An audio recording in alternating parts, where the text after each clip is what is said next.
औरैया जिले के कस्बा बिधूना में लोकसभा कन्नौज क्षेत्र के चुनावी भाजपा कार्यालय पर आयोजित एनजीओ संस्था सम्मेलन में मुख्य अतिथि एवं भाजपा इटावा विधायक सरिता भदौरिया ने मौजूद लोगों से संबोधन के दौरान भाजपा सरकार की उपलब्धियां बताई। वहीं समाजवादी पार्टी पर जमकर हमला बोला।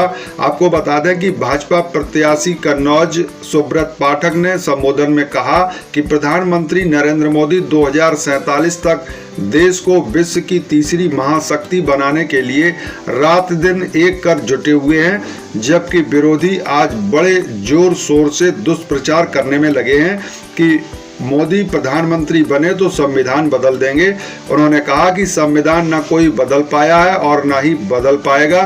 समय समय पर संविधान में देश काल परिस्थिति के आधार पर बदलाव अवश्य किए गए हैं। सम्मेलन में गोपीचरण वर्मा, जिला पंचायत अध्यक्ष कमल दोहरे, दिनेश वर्मा, भाजपा जिला प्रभारी आनंद सिंह, रिया साक, ब्लॉक प्रमुख प्रतिनिधि आदर्श ठाकुर, अभय सेंगर, वासुदेव प्रजापति, पूर्व चेयरमैन कन्हैयालाल गुप्ता, पूर्व जिला उपाध्यक्ष अनिल शुक्ला, धीरेन्द्र सिंह गौर आदि ने सम्मेलन को संबोधित किया।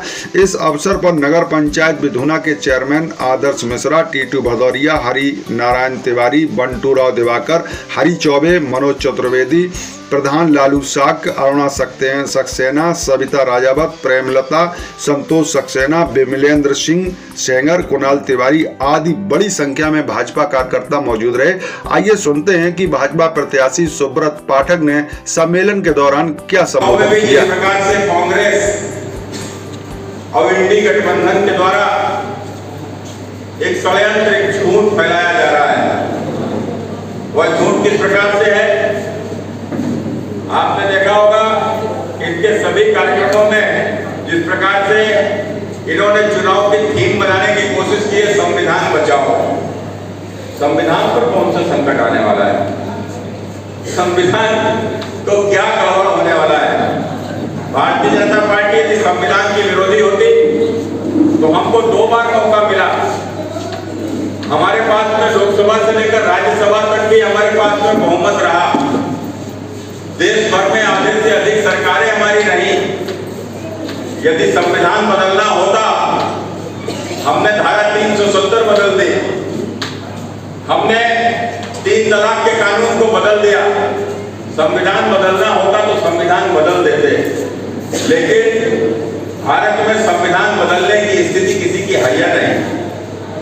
उसी प्रकार से जिस प्रकार से कोई अपने बाप का नाम नहीं बदल सकता, कोई अपनी मां को नहीं बदल सकता, उसी प्रकार से कोई माई का लाल भारत के संविधान को नहीं बदल सकता।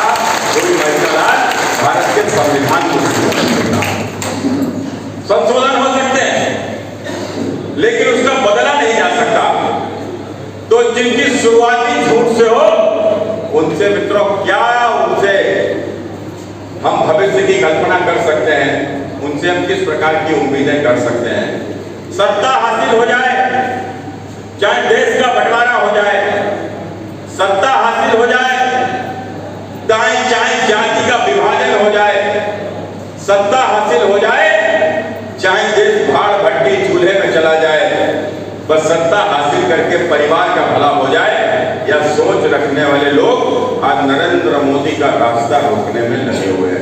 धर्म के नाम पर आरक्षण नहीं देने देंगे, धर्म के नाम पर किसी को आरक्षण नहीं देंगे।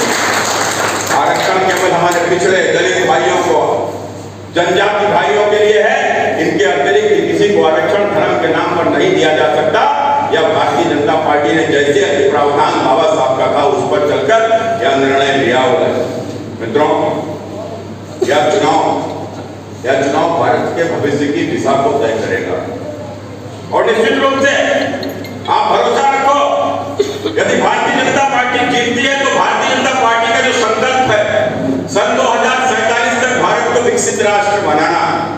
अब जब बात विकसित भारत की आती है तो विकसित भारत माने ऐसा भारत जो अमेरिका, जापान, ब्रिटेन, जर्मनी के जैसा संपन्न हो, जहां के ऊपर पूरी तरीके से भारत में भूतपूर्व समस्याओं का समाधान हो गया हो, जहां पर गरीबी से पूरी तरीके से मुक्ति मिल गई हो, 100% जहां के ऊपर साक्षरता हो, स्वास्थ्य की बेहतरीन सुविधाएं हो, टेक्नोलॉजी में भी हिंदुस्तान बहुत आगे हो, एक ऐसे राष्ट्र की कल्पना प्रधानमंत्री श्री नरेंद्र मोदी जी ने की है। और